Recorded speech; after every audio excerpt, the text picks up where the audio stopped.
Hello दोस्तों, good news club में आप सबका स्वागत है। तो आप लोगों का एक हफ्ता कैसा रहा? स्कूल चल रहा है, बहुत पढ़ने को है क्या? मज़ा भी आ रहा ही होगा ना? आ रहा है ना? चलो अच्छी बात है, मज़ा तो आना चाहिए, है ना? तो अब हम गुड न्यूज़ क्लब शुरू करने वाले हैं। तो गुड न्यूज़ क्लब शुरू करने के लिए हम क्या करेंगे? सबसे पहले प्रार्थना करेंगे। तो चलो सब अपने हाथ जोड़ो और आंखें बंद करो। आंखें बंद करी सबने? तो चलो अब हम प्रार्थना करते हैं। प्यारे पिता परमेश्वर, हम आपका धन्यवाद देते हैं एक खूबसूरत दिन के लिए। आपने हमें एक नया दिन देखने का मौका दिया, उसके लिए हम आपका धन्यवाद देते हैं। हमारे साथ रहना और हमें आशीषित करना। वो हर एक इंसान जिसने गुड न्यूज़ क्लब का एपिसोड बनाने में मेहनत की है, उनके साथ रहे और उनको आशीष दे। और हर एक बच्चा जो ये गुड न्यूज़ क्लब का एपिसोड देख रहा है, उनसे बात कर और उन्हें अपना प्यार महसूस करा। उन सबको आप में बढ़ने में मदद कर। ये पूरा एपिसोड और ये हर एक बच्चा जो इसे देख रहा है, उसे आपके हाथों में सौंपते हैं। यीशु मसीह के नाम से मांगते हैं, आमीन। तो क्या आप तैयार हैं गाने के टाइम के लिए? गाने का समय आ रहा है ना? तो जैसा मैंने पिछले एपिसोड में बोला था, हम अभी कुछ दिन गाने याद करेंगे। तो जाके देखते हैं आज कौन सा गाना हम याद करने वाले हैं। चले?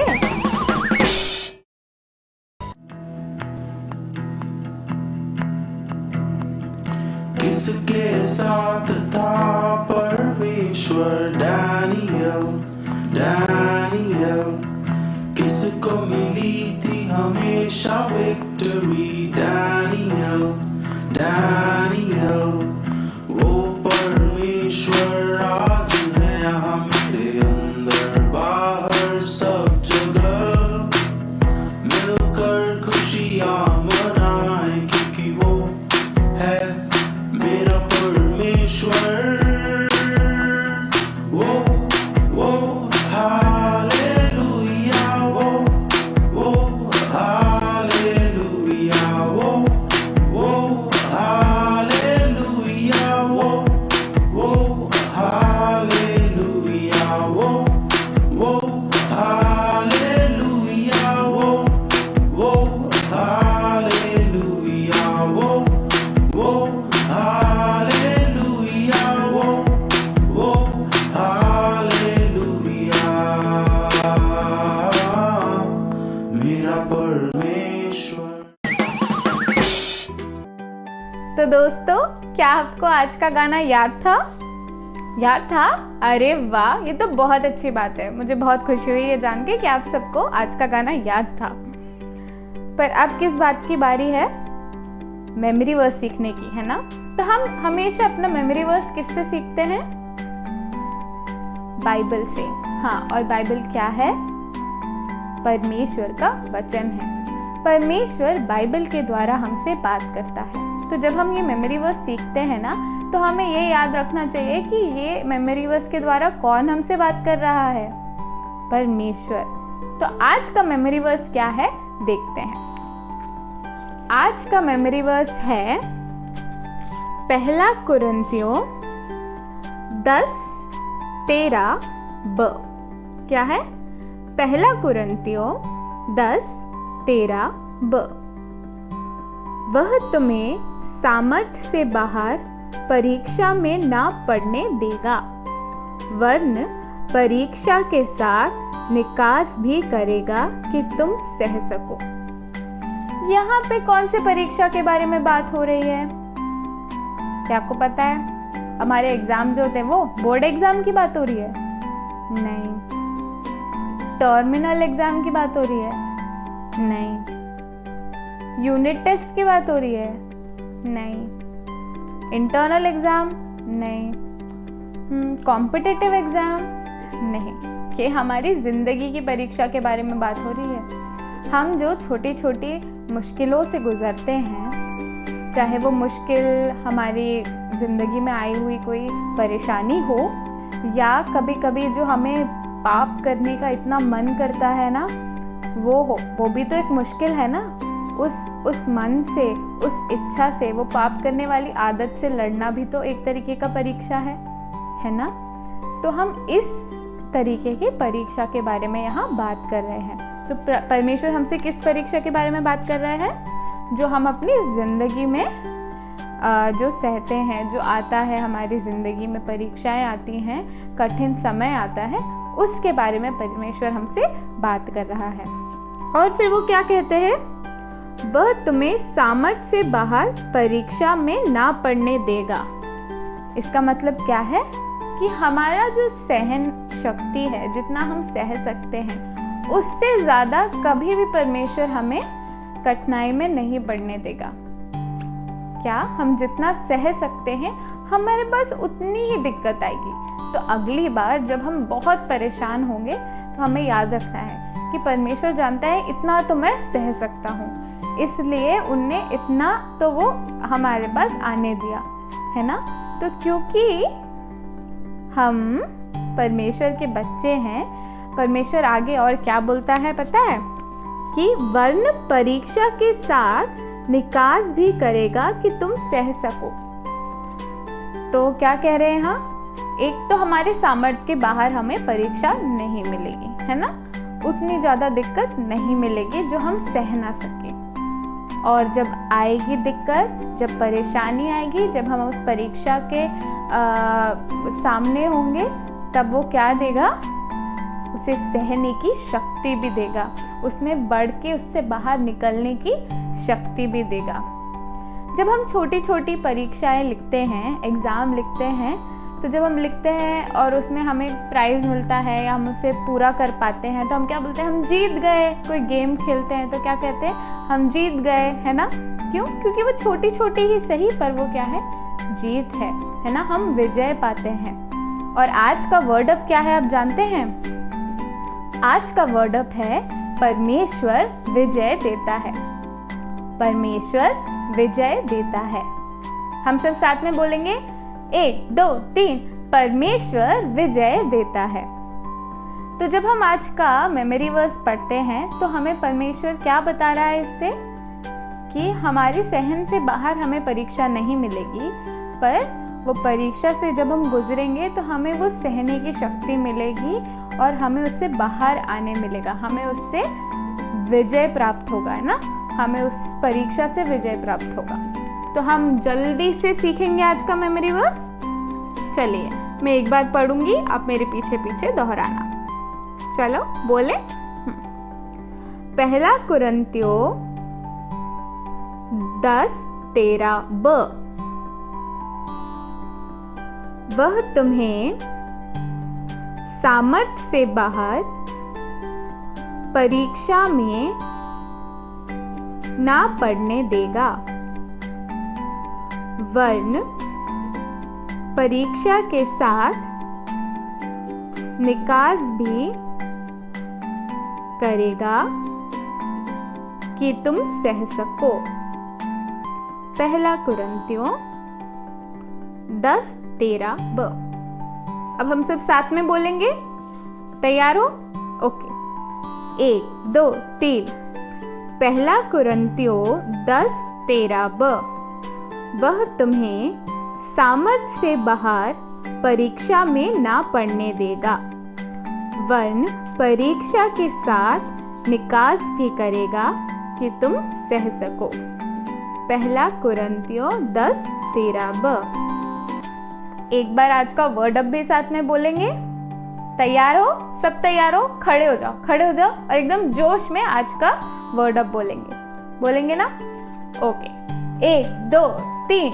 परमेश्वर विजय देता है। बहुत बढ़िया। तो चलो जाके देखते हैं कि आज हम कहानी कौन सी सुनने वाले हैं। चले। पौलुस आज के कहानी में अब रोम के कारागार या जेल में है, क्योंकि पौलुस यीशु के विषय में प्रचार किया। अभी वो पहले के तरह यात्रा नहीं कर सकता था, परंतु वो अभी भी पत्र या चिट्ठी लिख सकता था। इसलिए अब उसने इफिसियों को चिट्ठी लिखा। इफिसियों के लोग पौलुस से पत्र प्राप्त कर बहुत उत्तेजित हुए। पौलुस ने उन्हें बताया कि कैसे परमेश्वर का अनुसरण करना है। इस पत्र के अंत में पौलुस ने लिखा कि कैसे लोग प्रभु में बलवंत बन सकते हैं और परीक्षा के विरुद्ध लड़ सकते हैं। परीक्षा मतलब परमेश्वर के विरुद्ध या विपरीत कुछ करने की इच्छा है। जो मुखाग्रित पद में हमने पिछली बार सीखा था वो इस विषय में बात करता है। आइए हम इसको मिलकर बोलेंगे। इफिसियों 6:10 निदान प्रभु में और उसकी शक्ति में बलवंत बनो। भले ही इफिसियों के लोग यीशु पर विश्वास करते थे, पौलुस जानता था कि वो फिर भी पाप करने की परीक्षा में पड़ेंगे। मतलब परमेश्वर के मार्ग के बजाय अपने स्वयं के मार्ग में जाने का संभावना है। जब पौलुस ने इफिसियों को चिट्ठी लिखा, वो जानता था कि वो अभी पाप करने की परीक्षा में पड़ेंगे, इसलिए उसने उनके लिए एक मार्ग के विषय में लिखा जिससे वो परीक्षा के विरोध में दृढ़ खड़े हो सके। यदि आपने यीशु को अपना उद्धारकर्ता माना है, तब भी आप पाप करने के परीक्षा में पड़ेंगे। सही काम करना हमेशा आसान नहीं होता है। प्रत्येक व्यक्ति यीशु पर विश्वास करने के बाद भी परमेश्वर के मार्ग जाने के बजाय अपने स्वयं के मार्ग जाने के लिए मन करता है। हो सकता है आपका भाई आपको परेशान करता है और आप उस पे ऊपर चिल्लाने के परीक्षा में पड़ सकते हैं। हो सकता है कि स्कूल में आपकी कक्षा में कोई ऐसा है जो अन्य बच्चों जैसे नहीं दिखता हो सकता है और आप उसका मजाक उड़ाने की परीक्षा में पड़ सकते हैं। जब दूसरे बच्चे उसका मजाक उड़ाते हैं तो आप भी हंसने की परीक्षा में पड़ सकते हैं। या आप अपने विषय में सोचते हैं कभी परमेश्वर आपकी चिंता नहीं करता। कभी कभी ऐसा होता है। कई बार हम शैतान द्वारा पाप करने के लिए लुभाए जाते हैं। बाइबल कहती है, पहला यूहन्ना 4:4 में लिखा है, क्योंकि जो तुम में है वो उससे जो संसार में है बड़ा है। परमेश्वर पवित्र आत्मा यीशु पर विश्वास करने वालों के दिल में वास करता है। मेरे साथ बोलो, परमेश्वर विजय देता है। पौलुस जानता था कि जो यीशु पर विश्वास करते हैं वो पाप करने के लिए लुभाए जाएंगे, इसलिए उसने उन्हें परीक्षा के विरुद्ध दृढ़ खड़े रहने के मार्ग के विषय में लिखा। पौलुस हमें परीक्षा के विरुद्ध लड़ने के लिए एक उदाहरण देता है जिसे परमेश्वर के सारे हथियार कहा जाता है। परमेश्वर के सारे हथियार हमें परमेश्वर और जो उसने हमारे लिए किए हैं उसे याद दिलाता है। पौलुस कहता है कि हमें प्रभु में बलवंत होना है। ये सभी हथियारों के लिए महत्वपूर्ण है। सिपाही को शत्रु के विरोध में दृढ़ खड़े होने के लिए बलवंत होना है। फिर पौलुस कहता है दृढ़ रहो, जिसका अर्थ है कि जब बातें मुश्किल होती है तो आप डर के मारे भागने का जरूरत नहीं है। यदि आप यीशु पर विश्वास करते हैं तो आप दृढ़ हो सकते हैं और यही जान सकते हैं कि परमेश्वर आपको विजय देगा। जब आप प्रतिदिन परमेश्वर की सहायता के लिए उसके बल पर भरोसा करते हैं तो आप दृढ़ खड़े हो सकते हैं। एक सिपाही एक मोटे चमड़े का बेल्ट पहनेगा जो उसकी रक्षा करेगा और उसके अन्य हथियारों को एक साथ रहेगा। सुसमाचार का सत्य शेष हथियारों को एक साथ रखता है।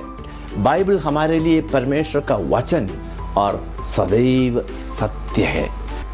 परीक्षा में दृढ़ खड़े होने में हमारी सहायता के लिए सत्य को याद रखने की आवश्यकता है। हम परमेश्वर के वचन के वो जो सत्य है, आइए हम उसको बोले, सत्य के बेल्ट के साथ दृढ़ खड़े हो। सत्य के बेल्ट के साथ दृढ़ खड़े हो। एक रोमी सिपाही एक जीलम पहनेगा। ये सिपाही के ऊपरी शरीर पर होती है और शरीर के ऊपरी महत्वपूर्ण भागों की रक्षा करती है, जिसमें हृदय भी शामिल है। जो यीशु पर विश्वास करते हैं उन्हें हृदय की रक्षा की आवश्यकता है। हमारा हृदय सोचता है, महसूस करता है और निर्णय लेता है। पौलुस इस हथियार को धार्मिकता की झिलम कहता है। परंतु कोई भी अपने सामर्थ्य से धर्मी नहीं बन सकता। पौलुस झिलम का इस्तेमाल स्मरण दिलाने के लिए कहता है कि यीशु की धार्मिकता के कारण हम उचित मार्ग में, सही मार्ग में जीवन बिता सकते हैं। धार्मिकता वो है जिसे परमेश्वर भलाई के रूप में देखता है। यदि आप यीशु को अपना उद्धारकर्ता मानते हैं तो परमेश्वर आपके पाप को नहीं देखता, परंतु वो यीशु की धार्मिकता को आप में देखता है। यदि आपने यीशु पर विश्वास नहीं किया तो परमेश्वर अभी भी आपके पाप को देखता है। क्या आपको याद है कि पाप क्या है? पाप परमेश्वर के मार्ग को छोड़कर अपने स्वयं के मार्ग पर जाना है। पाप भयंकर समस्या है क्योंकि यह आपको परमेश्वर से हमेशा के लिए अलग करता है। पाप इतनी बड़ी समस्या है कि बाइबल उसके विषय में बात करती है मृत्यु की तस्वीर इस्तेमाल करते हुए। इफिसियों 2:5 में लिखा है, जब हम अपराधों के कारण मरे हुए थे, जब हम अपराधों के कारण मरे हुए थे। पाप एक बड़ी समस्या है और आप इसे स्वयं ठीक नहीं कर सकते, परंतु परमेश्वर आपसे बहुत प्यार करता है और वो नहीं चाहते कि आप अपने पाप में मर जाए। वो चाहते कि आप इसके साथ मित्रता में रहे, क्योंकि परमेश्वर पवित्र है। लेकिन आप पवित्र नहीं हैं, इसलिए आप स्वयं से परमेश्वर के साथ मित्रता नहीं कर सकते, परंतु परमेश्वर ने आपके लिए एक मार्ग तैयार किया है। वो मार्ग है यीशु मसीह। यीशु परमेश्वर का पुत्र है जो पृथ्वी पर आया और मनुष्य बन गया। उसने पाप रहित जीवन बिताया। उसने दंड के योग्य कोई पाप नहीं किया, परंतु उसने आपके पाप के लिए दंड उठाने का निर्णय लिया। यीशु ने आपके पाप का दंड लेने के लिए सलीब पर दुख उठाया और मारा गया। उसके हाथों में और पैरों में बड़े बड़े कीड़े ठोक दिया, सिर पर कांटों का मुकुट रख दिया और चेहरे पर कई बार थूक के है, खून बहा बहा के वो मर जाता है, लेकिन तीसरे दिन वो जीवित हो गया। ये प्रमाणित करते हुए कि वो पाप पर विजेता है, क्योंकि वो जीवित है। वो आपको परमेश्वर के साथ नया जीवन दे सकता है। बाइबल कहती है 2 कोरिन्थियों 5:21 में, जो पाप से अज्ञात था उसी को उसने हमारे लिए पाप ठहराया कि हम उसमें होकर परमेश्वर की धार्मिकता बन जाए। उसमें होकर, यीशु मसीह में होकर हम परमेश्वर की धार्मिकता बन जाए। जब आप यीशु को अपना उद्धारकर्ता मानते हैं, परमेश्वर आपको धर्मी के रूप में देखता है। जब पौलुस ने धार्मिकता के झिलम के विषय में लिखा तो वो चाहता था कि यह लोग याद रखें, यीशु में आपके सभी पाप क्षमा किए गए हैं और परमेश्वर आपके धर्मी के रूप में देखते हैं। आप अभी परीक्षा के ऊपर विजय मिल सकते हैं। आइए बोले, धार्मिकता को झिलम के साथ दृढ़ खड़े हो। जो जूते, शूज रोमी सिपाही पहनते थे वो बहुत महत्वपूर्ण थे। वो उसे दृढ़ खड़ा होने और बिना गिरे चलने में सहायता करते थे, इसलिए इन्हें पौलुस मेल के सुसमाचार के जूते कहता था। आप परीक्षा में दृढ़ खड़े रह सकते हैं और परमेश्वर के वचन के अनुसार जीवन बिता सकते हैं, क्योंकि आपका परमेश्वर के साथ मेल है। आपके पाप क्षमा किए गए हैं। आप दूसरों के साथ भी मेल से रह सकते हैं। आप प्रतिदिन दूसरों के परमेश्वर की शांति का इच्छा समाचार दिखाते हुए जीवन बिता सकते हैं और आप उन्हें बता सकते हैं कि वो भी कैसे परमेश्वर की शांति को प्राप्त कर सकते हैं। आइए बोले, मेल के सुसमाचार के जूतों के साथ दृढ़ खड़े हो। एक रोमी सिपाही ढाल लेकर चलता है तो उसके पूर्ण शरीर की शत्रु से आक्रमण से रक्षा करती थी। परमेश्वर में विश्वास एक ढाल के समान है जो शैतान के आक्रमण से रक्षा करता है। विश्वासी भरोसा कर सकता है कि परमेश्वर भला है और जो भी वो कहता है सत्य है। पौलुस इसे विश्वास की ढाल कहता है। विश्वास का मतलब परमेश्वर पर पूर्ण भरोसा करना। एक मार्ग जिससे हमारा विश्वास दृढ़ होता है वो है दूसरे विश्वासी के साथ संगति रखना। वहाँ विश्वासी परमेश्वर और बाइबल के विषय में और सीखते हैं और एक दूसरे को विश्वास में दृढ़ रहने के लिए प्रोत्साहित करते हैं। आइए बोले, विश्वास की ढाल के साथ दृढ़ खड़े हो। प्रत्येक रोमी सिपाही के सिर की रक्षा के लिए युद्ध में टॉप या हेलमेट महत्वपूर्ण था। आपको अपने मन को झूठे पर विश्वास करने से सुरक्षित रखना होगा जो आपको भयभीत या निराश कर सकता है। आपको वो सुरक्षा क्या दे सकता है? उद्धार का टॉप। आपके उद्धार के सत्य के विषय में सोचना आपकी भयभीत होने से या निराश होने से रक्षा कर सकता है। यदि आपने यीशु पर विश्वास किया है तो आप परमेश्वर के हैं। ये सत्य कि परमेश्वर ने आपके पाप क्षमा किए हैं और आप उसके परिवार के सदस्य हैं। परमेश्वर ने आपके लिए क्या किया है उसके विषय में सोचना आपकी परीक्षा के विरुद्ध लड़ने में सहायता करेगा।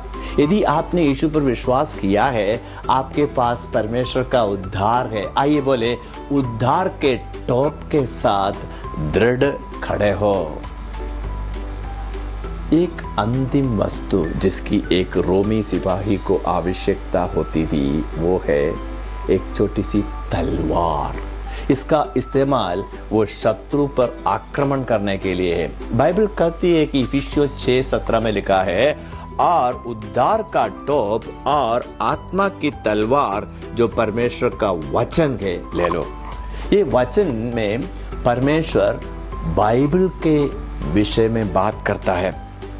परमेश्वर का वचन हमेशा सत्य है और इस पर भरोसा किया जा सकता है। जब आप बाइबल को पढ़ते हैं और स्मरण करते हैं तो परमेश्वर पवित्र आत्मा आपको इसे परीक्षा के समय याद दिलाएगा। आइए बोले, आत्मा की तलवार के साथ दृढ़ खड़े हो। परमेश्वर के हथियार जो सत्य वो दर्शाते हैं वो यीशु पर विश्वास करने वालों की परीक्षा के विरुद्ध दृढ़ होने और विजय पाने में सहायता करते हैं। यदि आप यीशु पर विश्वास करते हैं तो परमेश्वर के हथियार आपके लिए है। परमेश्वर आपको वो प्रत्येक वस्तु देता है जिसकी आपको परीक्षा के विरुद्ध दृढ़ खड़े होने और विजय पाने के लिए आवश्यकता है। हो सकता है आप अपने भाई पर चिल्लाने की परीक्षा में पड़े या किसी ऐसा एक मजाक उठाने की परीक्षा में पड़े, या हो सकता है कि आप एक सोचते हैं कि परमेश्वर आपकी परवाह नहीं करता। आप किसी भी प्रकार पड़े, अच्छा समाचार ये है कि आपके पास दृढ़ खड़े रहने का मार्ग है। आपकी और पूरे संसार का सृष्टिकर्ता परमेश्वर है। वो आपके साथ है और वो आपकी सहायता करेगा और आप परीक्षा के विरोध में लड़ सकते हैं क्योंकि परमेश्वर आपके साथ है। सही काम करने में वो आपकी सहायता करता है। मेरे साथ बोलो, परमेश्वर विजय देता है। परमेश्वर आपको वो प्रत्येक वस्तु देता है जिसकी आपको परीक्षा के विरुद्ध दृढ़ खड़े होने और विजय पाने के लिए आवश्यकता है। जब आप पाप करने के लिए लुभाए जाते हैं, रुको और परमेश्वर से सहायता मांगे। परमेश्वर के हथियारों को विषय में सोचें और यहाँ तक कि उसे पहनने की कोशिश करें। परमेश्वर की सहायता से आप दृढ़ खड़े हो सकते हैं और विजय हो सकते हैं। परमेश्वर बहुत महान और प्यार करने वाला है और वो आपको दृढ़ खड़े होकर और विजय पाने के लिए सारे वस्तुएं देंगे। वाह, परमेश्वर कितना महान परमेश्वर है। पौलुस ने इन सत्यों के द्वारा जीवन बिताया। उसने यही पत्र तब लिखा जब वो एक कैदी था, जेल में था, और फिर भी उसे याद था कि परमेश्वर ने उसे बल दिया और जो सही है वो करने में उसकी सहायता की। उसने सुसमाचार का प्रचार किया और दूसरों को बताया कि परमेश्वर कितना महान है, क्योंकि पौलुस ने इन सत्यों के द्वारा जीवन बिताया। इसलिए यह अपने लिखे हुए पत्र के इफिसियों को प्रोत्साहित कर पाया। आशा है जो पौलुस ने लिखा आप भी उससे प्रोत्साहित हुए हैं। यदि आप पहले से यीशु पर विश्वास किए हैं, आप जान सकते हैं कि परमेश्वर आपको वो प्रत्येक वस्तु देता है जिसकी आपको परीक्षा के विरुद्ध दृढ़ खड़े होने पर और विजय पाने के लिए आवश्यकता है। जब आप गलत करने के लिए डुबाए जाते हैं तो रुके और परमेश्वर से सहायता मांगे। परमेश्वर के हथियारों को विषय में सोचें और उसे पाने की कोशिश करें। और याद रखें, परमेश्वर आपके साथ और आपकी सहायता करेगा। परमेश्वर उसके वचन के अनुसार जीने में आपकी सहायता करने के लिए आपके साथ है। क्या इस हफ्ते आप हर सुबह इन सत्यों के साथ प्रार्थना करेंगे? आप दृढ़ खड़े होने के लिए परमेश्वर से सहायता मांगेंगे? आप एक किताब में लिख सकते हैं कैसे परमेश्वर ने आपके दृढ़ खड़े रहने में सहायता की। यदि आपने यीशु पर विश्वास नहीं किया, आप इन सत्यों पर दृढ़ खड़े नहीं हो सकते हैं, क्योंकि आप अभी भी अपने पापों में मरे हुए हैं। ये सत्य आपके लिए नहीं है, परंतु परमेश्वर ने उसमें आपके जीवित होने के लिए एक मार्ग तैयार किया है। यीशु जब सलीब पर मारा गया और फिर तीसरे दिन जीवित हुआ तो उसने आपके पाप का दंड अपने ऊपर ले लिया। प्रेरितों के काम 16:31 में लिखा है, तो परमेश्वर पर विश्वास कर तू और तेरा घराना उद्धार पाएगा। विश्वास करने का अर्थ अपने भरोसे को यीशु पर रखना, वो जो आपके लिए मारा गया और फिर जीवित हुआ। परमेश्वर की प्रतिज्ञा ये है कि आप अपने पाप के दंड से बचाए जाएंगे और जीवित किए जाएंगे। आप परमेश्वर के साथ नया जीवन प्राप्त करेंगे, परमेश्वर के साथ एक विशेष मित्रता जो आप शुरू हो सकते हैं। आप अनंतता के साथ प्रभु के साथ जीवन बिता सकते हैं। क्या आपकी सहायता करने के लिए आपके साथ परमेश्वर हमेशा रहेगा? आप यीशु पर आज विश्वास करेंगे? तो दोस्तों, क्या आपने अपनी कहानी आज की ध्यान से सुनी? चलो अच्छी बात है। पिछली बार की कहानी तो काफ़ी लोगों ने ध्यान से सुनी थी और हमें कुछ लोगों ने हमारे सवाल का जवाब भी दिया। उनमें से कुछ लोगों का नाम मैं लेना चाहती हूँ, वो आप स्क्रीन पे भी देख सकते हैं। कशिश, यश, ब्लेसी, चैताली और अभिषेक। आप सबके लिए हम ताली बजाएंगे जोर से। सब ताली बजाओ। इन सब ने कहानी ध्यान से सुनी और इनने एकदम सही हमें जवाब दिया हमारे सवालों का। तो आज के एपिसोड में भी हम एक सवाल पूछने वाले हैं। तो ये एपिसोड से कुछ भी लेके हम पूछ सकते हैं आपसे। एक चीज़ जो बहुत लोगों ने की वह थी कि फ़ोन कर दिया। कॉल मत करो, अपना जवाब हमें मैसेज करके भेजो। मैसेज करके भेजोगे तो हम आपका नाम और सब याद रह पाएगा ना हमें। आप कॉल करके बताओगे और हम भूल गए तो याद रहना चाहिए ना किस किस ने हमें जवाब बताया। तो सब क्या करेंगे, जो नीचे नंबर है या ईमेल आईडी है वहाँ पे लिख कर भेजेंगे अपना जवाब, अपना नाम, अपना उम्र और आप कहाँ से हैं। क्या क्या भेजेंगे?